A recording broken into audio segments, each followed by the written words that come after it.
এসব কথা তো বলার মতো নয়। আমার বাবার অশ্বমেধ যজ্ঞের অশ্ব এ চুরি করে নিয়েছে, তবে পিসির ছেলে তো। এবং কি বলবো আপনাদের, এ তোর রুক্মিণী, আমার স্ত্রী রুক্মিণীর প্রতি আসক্ত ছিল।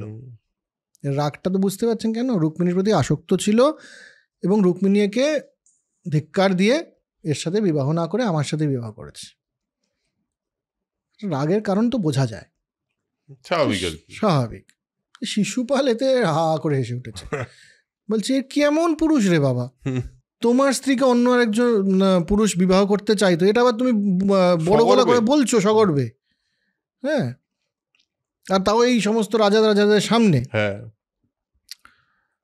তুমি আর কি করবে বলো তো আমাকে, কি ক্ষমতা তোমার?